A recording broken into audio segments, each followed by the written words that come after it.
Okay, guys, so I'm here to continue on with our reading of Who Ate My Cheese. For any of you that are continuing to follow along with the book study, you can sit back and relax and listen to me read the next few pages. It starts off with Anna nudged Josh's leg under the table and said, "Move with the cheese." Everyone noticed that Josh smiled. I guess I've spent so much time thinking about why my dad left and wishing that he hadn't, that I never thought about it. Moving on and not letting that one change mess up my whole life. Chris could see Josh wanted some time to think, so he changed the subject. Some of the guys on the soccer team know the story. Of course, a few think it's stupid and can't be bothered to get anything out of it. But some of our best players say it's helped them let go of stuff that was hurting their game. It gives us a secret language to use too. Like if someone's holding back in a game, we'll say, "Don't be such a hem, go for it." I like that, Carrie said. We could use that on our girls' team. But what really stayed with me from the story was that question, what would you do if you weren't afraid of change? Peter claimed I'd be on stage by now with my awesome band. He played a few licks of air guitar. If I weren't afraid, Melanie said, I'd ask Luke out, mentioning the guy she'd had a crush on all year. Then she turned to Anna and said, "What about you?" Anna thought about the question for a second. She finally admitted, "I'd probably get in the maze and work on my college applications." "You haven't yet?" Melanie looked shocked. Anna shrugged. "No, I haven't wanted to think about graduation because I'm not sure what I want to do. Also, I'm afraid to leave you guys.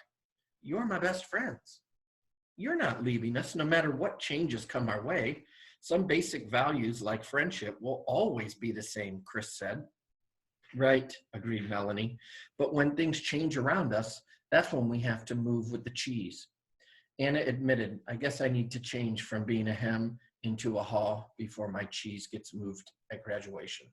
But I don't know how." Carrie suggested, "Maybe you should get a picture in your head of new cheese like Haw did." "Wasn't that what helped Haw go out into the maze?" Melanie asked the group. "When he imagined himself finding something better, his new cheese." Carrie offered, "Come to think of it, that's what I do just before I shoot a basket. The more clearly I imagine myself making the shot, the more often it goes in."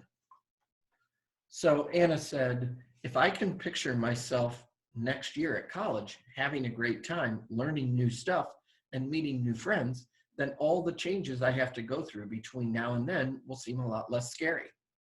She took a bite of her pizza and tried to see herself on a college campus. "At least you can admit that you're afraid," Melanie said. "Sometimes I don't think I even know I'm scared of change. I probably hide it under other stuff." "Like how?" Peter asked. "Well, like the election last fall," Melanie answered. A groan went up from around the table. "Do we have to talk about that again?" Peter asked, snagging another slice of pizza. "Yep," Melanie said, "but this time there's a difference."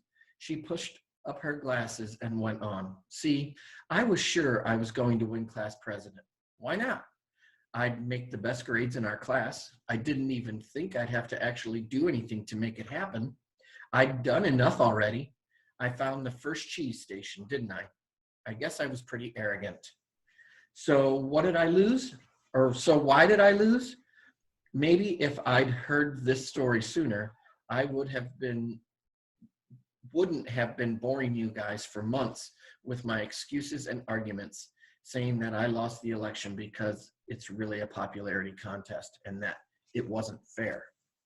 Well, now that I look back on it, I was him, sitting in that station, waiting for my cheese to be put in front of me. When the cheese didn't show up, it was someone else's fault. Come on, guys, tell me, when I was whining about losing, did I sound like him?" "Oh, just a little," Josh said, laughing. Everyone else laughed too, but we were right there with you. "I guess we're all afraid of change," Josh went on. "It's like any change that you don't decide should happen is automatically a bad thing. Then when one person says the change is a bad idea, everyone else agrees, like peer pressure." "The more I think about who I am in this story," Melanie said, "the more I see the real reason I lost the election. I just decided that being president would look good on my college applications. So I sat in my comfortable cheese station, waiting, while I should have been out in the maze, sniffing and scurrying. Then I would have found out what kind of class president everybody wanted. If I had been more like Hall, I would have been able to see what I was doing wrong, laugh at myself, change what I was doing, and do a lot better. But I didn't. So stupid, Melanie said, shaking her head. Hey, there's always next year, Carrie said. Peter laughed and said, Hall for president, making Melanie smile. Josh finally asked what had been on his mind since lunch. Do you guys think that Hem ever changed and found his new cheese? I don't know, Carrie said. I don't think so, said Anna. Some people never change and they pay the price for it. Just look at us, Melanie told her friends. Most of us have a story about how we didn't move with the cheese and how it hurt us in the end. Oh, come on, Peter exclaimed, still skeptical. You guys are taking this way too seriously.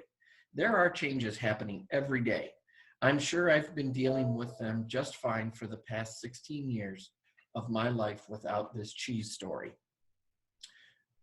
Maybe a little stuff, maybe the little stuff, Melanie said, but what about big changes? Look at how we reacted to the change at school today, Carrie interrupted. None of us sniffed it out. Nobody scurried over to find out what their new schedule was. Instead, we all just sat in our comfortable cheese station, otherwise known as the cafeteria, and complained. You're right, Anna said. And I heard later that the first kids who went to the office to ask about new schedules got to pick what they wanted. They were the scurries. Us hems may be assigned a schedule we don't want. Chris was glad he was keeping quiet. It was so interesting to see what his friends were getting from the story. Peter looked around and asked, "Where's Carl?" He said he wanted to watch something on TV, Carrie answered. I could tell he thought the story was stupid from the look on his face, but he's probably the one who needs it most.